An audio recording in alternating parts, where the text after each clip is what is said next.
Imagine you are at a farmer's market, considering buying a basket of fresh strawberries. You look at several baskets, each with slightly different prices. How do you decide which basket is the best value, and whether any of them are actually worth buying at all? This everyday scenario touches upon a core financial concept known as the valuation principle. At its heart, the valuation principle is about determining the true worth of something, be it a basket of strawberries, a stock in a company, or even a piece of real estate. The principle states that the value of an asset is determined by its competitive market price.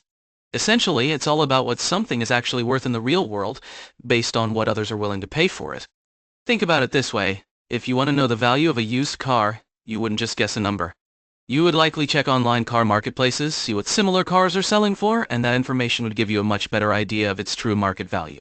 The valuation principle tells us that the value of the car isn't some abstract ideal. It's the price you can realistically expect to get for it in the market. This principle is incredibly important in finance because it provides a clear and consistent way to make decisions. It tells us to focus on market prices when evaluating investments or financial opportunities. Instead of relying on gut feelings or complicated formulas alone, we should look to the actual prices being paid and received in the market. To understand this further, consider the concept of opportunity cost. When you are deciding whether to invest in a particular asset, you are essentially comparing it to other opportunities available to you. The valuation principle helps you make this comparison effectively.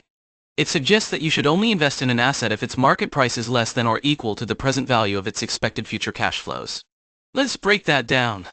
Present value of expected future cash flows might sound complicated, but it's simply the total amount of money you expect to receive from the asset in the future, adjusted to its value today. Imagine you are considering buying a rental property.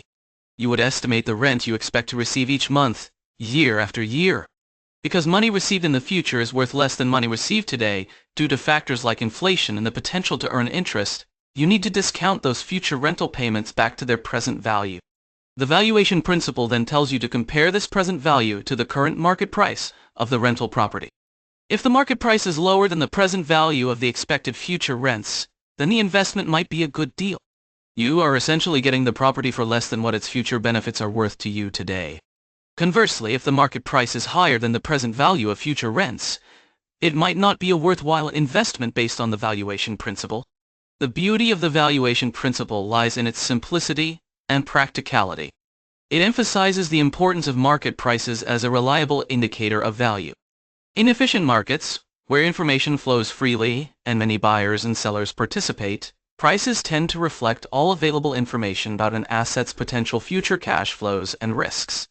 So, going back to our farmer's market analogy, the valuation principle suggests that the best way to determine the value of a basket of strawberries is to compare prices across different vendors and see what other people are actually paying. If one vendor is selling strawberries significantly cheaper than everyone else, and they are of similar quality, that basket might represent a great value.